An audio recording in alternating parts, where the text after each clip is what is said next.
Today, let's talk this six-figure MUA turned into McDonald's employee overnight. But first, I want to remind you, hi, I'm Allicia J, walking, talking baby doll, and hopefully I'm here to give you a good day or a better day, okay? Okay. So, let's get right into this video. It's a six-figure MUA who went viral on TikTok discussing her decision to get employment at McDonald's and change her career, essentially. So, I'll leave commentary for the end, and yeah. I should have listened to my mama when she told me to stay in school. Now look at you, working at McDonald's. Girl, get ready with me to go sling these McChickens. Now, a lot of y'all was wondering how I went from being a six-figure makeup artist to now working at McDonald's. And let me tell you, I was one of those girls who was 16 and pregnant. It's me, 16 and pregnant. No resources, girl. I was forced to drop out of high school. I couldn't go to school because I didn't have a babysitter, and I couldn't be at home taking care of baby because I had to go to school. So I had to make a choice, and that choice was to stay at home with my baby.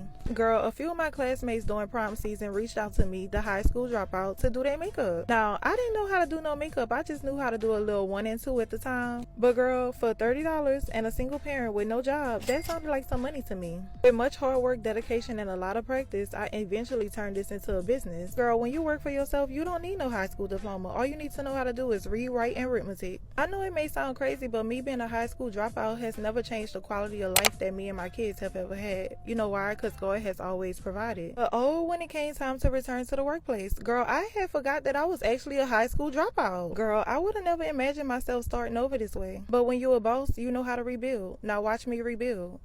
Going from being a six-figure makeup artist to working at McDonald's is nasty work. Girl, get ready with me to go sling these McChickens. It's the least I can do since they paying my tuition. Now, a lot of y'all keep asking why don't I still do makeup? And it's simple, baby. When God is calling you up out of a situation, he's gonna make it very, very uncomfortable for you until you leave. And with my passion leaving, girl, I started canceling appointments because I did not want to do makeup. And the girls wanted to tussle because don't nobody play about their makeup these days. Something that used to be therapeutic became a headache. I really used to get happy when I seen cancellation emails, girl. I really didn't want to do your makeup anyway. During that time, I was in such a negative space in my life that it really had an effect on my relationship with my children and my spouse. I was truly unhappy in every aspect of my life, and it all triggered back to my job. And honestly, as much as it hurted, it was time for me to let go and let God. Looking at the situation, I realized that it was hurting me more staying than going. I'm at peace now. And baby, when it comes to my peace, I'm gonna choose it over profit every time. So, this went all over TikTok, and a few people said a couple of controversial ideas, such as this lady possibly has had a root put on her. Now, based on her accent, I'm gonna guess that she comes from Louisiana somewhere, but I can't confirm that. I don't know. But she seems like she's based in Texas now. However, going from six figures, entrepreneurship, being a self-taught makeup artist, for a lot of people that does sound like a big, I don't know, not that they want to see it as like her failure, but they would automatically assume that it has something to do with either she did something wrong or someone did something to her, right? So those of us in the South, you know, if you know, you know, right? These things, you may not believe these things, but yeah, they can take place. So I think that's why it was easier for people to assume that.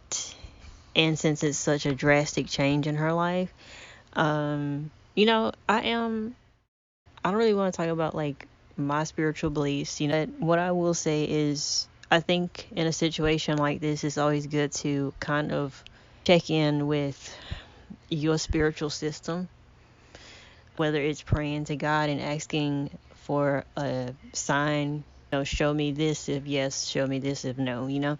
Just to know if it's like something really disturbing or your peace, your life, whatever you believe in, angels, whatever you want to consult in, to really just ask very specific questions.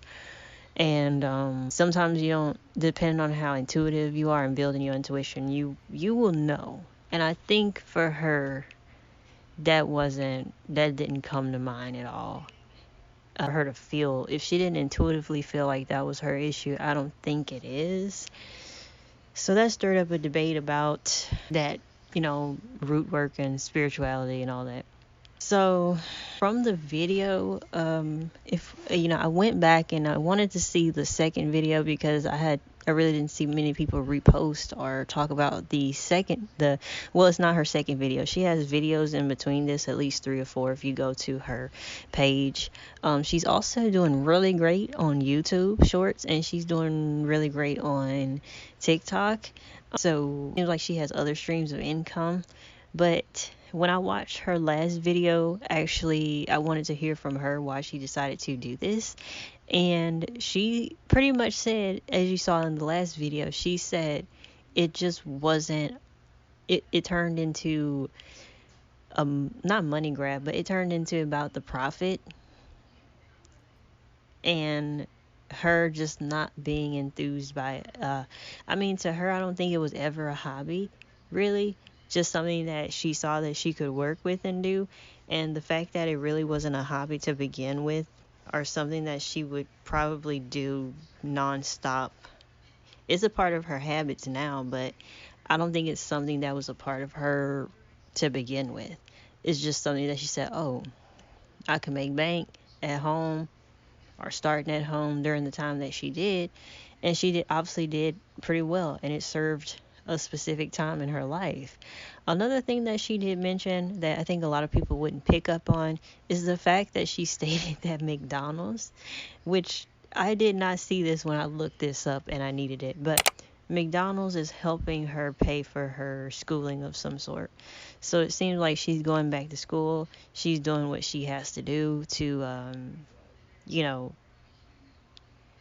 I don't think she necessarily needs to make ends meet, but she is getting at least more disposable income that she can work with or save or help for, her children.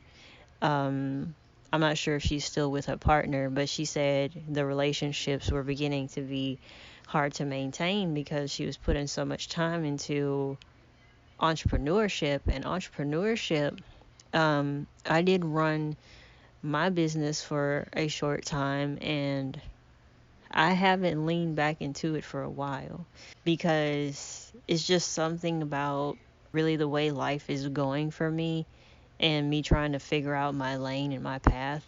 And it was so many things that came with you having to do entrepreneurship, even content creation and influencing is mostly entrepreneurship and being self-employed. And a lot of people don't talk about things that suck about it unless you feel like you're shadow banned or the algorithm, or you just feel like you can't really boost the numbers up like you want to, is the main thing that people talk about. What's going on, my views and all that stuff. But really, it's best to not lean entirely into this stuff without anything going on in the background. There are some cases I've seen people, they luckily say that they quit their 9 to 5 to lean fully into some type of entrepreneurship venture, and that's very bold, but sometimes you just reach burnout. And to me, it doesn't really sound like she reached burnout. It just seemed like she was just bored with it. Like, it's just, and if it's taking out too much time and it's boring, you're probably just not gonna stick with it anyways, no matter how much money you're making or how long you kind of do it. You don't have to do anything that's necessarily like a self-employed or glamorous job per se. There's some people who do modeling, right? And then they hate the lifestyle or the whatever. They hate what comes with it. So they do it for a season, and then there's a supermodel who's actually a doctor, and she went and got an education, and she talks about, I think she did a TED Talk or whatever too, and she talks about how people assume that she would be anything but smart because she picked up modeling, but she went and did stuff in the background to enhance her education. The point I'm trying to make is, I guess, the term pivoting queen. You can pivot at different stages of your life when stuff just doesn't work out. and that's okay. And instead of reach burnout or kind of like anhedonia or something's making you depressed, she said that she actually felt a relief when clients would cancel. It's so much that goes with entrepreneurship, customer service, people lying about how they received the package, people trying to get refunds from you, people being late, people, different attitudes you have to deal with. Customer service alone is just, it could really drive you nuts. Having to answer questions if there's something wrong with products and having to then go out of your way to spend more money, more supplies on making postcards or some type of documentation to say, be here, do this first, do these steps before you even contact me, because people will disregard everything that you put in the box and still say something is wrong, and it's like you didn't read what you needed to do and give it some time and then get in touch with me. And doing a service, I just never really was that type of kid. I think I would have known if I would have liked to put makeup on people or do hair or do something like that. However, I'm considering like esthetician, but I don't. I just. I've never been that person who I'm too mindful of other people's space. So someone who can do that type of services and work, it takes a lot of time. Your hands hurt, start cramping. You got to stand for long amounts of time. Depending on, again, the characters of the people that you have coming in. Someone wants to keep looking at their phone instead of look up when you tell them to look up, and you need to put that eyeliner in their waterline, watering eyes, tearing eyes.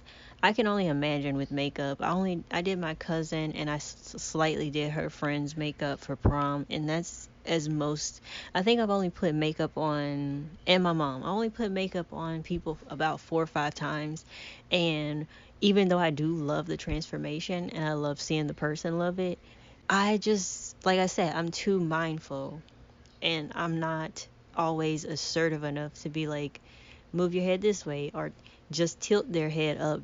Some people do that. They have that natural comfort with intimacy and touching people and stuff like that, and that's not me. So I kind of my lane with that. But this girl, she was fine with that, and she was fine with just dipping her toe in. And once that money started to go up, she was like, wow, okay, let me get into this. And so she did. And now at her time of life, I'm pretty sure she has a good savings and less stress, less exhaustion. She's working on the next biggest thing. I think she said she's getting her GED, or I don't know. She's working on some type of schooling. So, I mean, sometimes life just works out weird that way. And I guess that's pretty much all I could say about that. I just found it as an interesting story, and people automatically assume the absolute worst. But if something is not for you, as she said, God is going to kind of force you to see that at some point in the gist and move on. But I encourage people to find what gives them intrinsic value, or if you're a person who just likes to work a regular job, a 9 to 5, you like that structure, find what works for you, and the time is right to move on. Try to progress and move on if you want to. But if it's something that you truly find intrinsic value with while you're doing it and making money, don't leave it. Don't leave it. Don't take it for granted. Really hold on to that thing. And definitely balance out your work balance life. I think that's important to most generations coming up and millennials. So definitely comment, like, tell me what you thought about this video. Definitely tell me what you thought about this content creator. You could follow her pages. She seems like a sweet person, and she seems to have her head on right and doing the things that she wants to do, and be more mature about things and practical about things, and sometimes you have to. So let me know your thoughts in the comments below, and catch you on the next one.